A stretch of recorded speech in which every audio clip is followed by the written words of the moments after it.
حضرت عباس رضی اللہ تعالی عنہ سے کسی نے یہ سوال کیا. ذہبی نے سیر اعلام النبلاء میں لکھا ہے اور ابن عساکر کی تاریخ دمشق میں اور اس کے اختصار میں یہ بات موجود ہے کہ حضرت عباس رضی اللہ تعالی عنہ جو نبی علیہ الصلوۃ والسلام کے چچا جان ہیں، ان سے کسی نے پوچھا انت اکبر اب النبی صلی اللہ علیہ وسلم، اے حضرت عباس آپ بڑے ہیں یا نبی علیہ السلام بڑے ہیں؟ پوچھنے والے کا مطلب تھا عمر کے لحاظ سے، آپ بڑے ہیں یا نبی علیہ الصلوۃ والسلام بڑے؟ اور یہ روٹین میں جملہ بولا جاتا، کوئی اپنے والد کے کسی دوست سے پوچھتا ہے تو پوچھ لیتا ہے آپ بڑے ہیں یا میرے ابا جی بڑے ہیں. کوئی اپنے چچا کے بارے میں کسی ان کے ہم اثر سے گفتگو کرتے وقت یہ کہتا ہے آپ بڑے ہیں یا فلاں شخص بڑا ہے. تو یہ انداز تھا. کسی نے نبی علیہ الصلوۃ والسلام کے چچا جان حضرت عباس رضی اللہ تعالی عنہ سے یہ پوچھ لیا انت اکبر اب النبی صلی اللہ علیہ وسلم، آپ بڑے ہیں یا نبی علیہ الصلوۃ والسلام بڑے ہیں؟ اب دیکھنا حضرت عباس رضی اللہ تعالیٰ عنہ نے جواب کیا دیا. فرمانے لگے یہ شان رسالت ہے، ذرا ہوش سے بول. آپ بڑے ہیں یا نبی علیہ الصلوۃ والسلام بڑے ہیں؟ سوال یہ تھا، مگر جواب کیا ہوا؟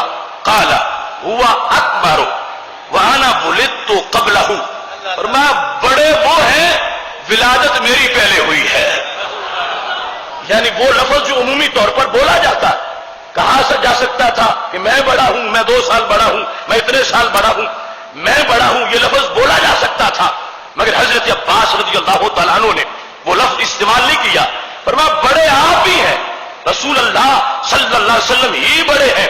چونکہ سائل نے یہ شکے پیدا کی تھی 2، آپ بڑے ہیں یا نبی علیہ السلام بڑے ہیں؟ تو حضرت عباس نے کہا یہاں یا کہنے کی ضرورت نہیں، ایک ہی بات کرو کہ بڑے نبی علیہ السلام ہیں اور میں صرف پیدا پہلے ہوا ہوں، میری ولادت پہلے ہوئی ہے، میری عمر سرکار سے زیادہ ہے. مگر اکبر کا لفظ جب بولنا ہے تو اس میں یا کہنے کی گنجائش نہیں ہے. میرے محبوب ہر حال میں اکبر ہے، وہ مجھ سے بڑے ہیں. اب دیکھو یہ انداز ہے صحابہ کرام علیہم رضوان کا، اور یہ سوچنا پڑے گا آج کے تھڑے پہ بیٹھے ہوئے ایک مسلمان کو جو امتی ہونے کا دعویٰ بھی کرتا ہے اور ساتھ پیغمبر کے ان کے منصب کے لحاظ سے یوں باتیں کرتا ہے کہ جیسے بڑے بھائی کے بارے میں، عام انسان کے بارے میں بول رہا ہو. حضرت عباس رضی اللہ تعالیٰ عنہ وہ ذات کی جن کو نبی علیہ السلام فرمانے لگے یہ تو میرے باپ کی مثل ہے. ام الرجل سن وہ ابھی ہے، رب بندے کا چچا باپ بھی ہوتا ہے. وہ حضرت عباس رضی اللہ تعالی عنہ جن کو نبی علیہ السلام بولے تو باپ کہہ کے بولے. ردو الیہ ابی عباس، میرے ابا جی عباس کو بلا کے لے آؤ. سرکار بولتے وقت ان کو باپ کہہ کے بلائیں. مگر حضرت عباس رضی اللہ تعالی عنہ یہ بتا رہے ہیں قیامت تک کے مسلمانوں کو کہ تم میں کوئی ایسا نہیں ہے جسے سرکار اپنا باپ کہیں.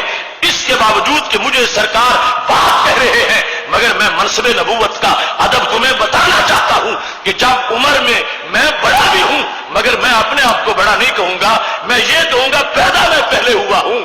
جہاں تک اکبر کا مقابلہ ہے تو اکبر میرے محبوب کی ذات گرامی ہے. یہ دیکھ لیجیے حضرت عباس رضی اللہ تعالی عنہ جنہوں نے براہ راست رسول اللہ صلی اللہ علیہ وسلم سے دین حاصل کیا، قرآن مجید کے مخاطب بنے، اور جنہوں نے نبی اکرم نور مجسم صلی اللہ علیہ وسلم سے فیض پایا. اور اتنی عظیم شان ہے حضرت عباس رضی اللہ تعالیٰ عنہ کی، ایک طرف اتنے اونچے قد والے عظیم المرتبت انسان اور دوسری طرف ہمارے ماحول کے بالکل عام طرح کے لوگ. ان کی گفتگو کے اندر ڈفرینس یہ کیوں آ گیا ہے؟ ادھر وہ اتنی عظمت سے بات کرتے ہیں اور ادھر یہ بالکل ستی سا انسان بنا کے پیش کرتے ہیں. اور یہ جو درمیان میں فرق ہے یہ وہ عقیدے کی عظمت کا فرق پڑ گیا ہے، اور جو تقدس تھا صحابہ کرام علیہ رضوان کے اذہان میں نبوت کا، اس سے ان لوگوں کا جو سوچ کا مقام ہے وہ دور ہو گیا ہے. لیکن اللہ کا شکر ہے رب ذوالجلال نے آج بھی ہم اہل سنت و جماعت کو مقام نبوت اور منصب رسالت سے متعلق بولنے میں وہی صحابہ والا ادب عطا فرمایا ہے.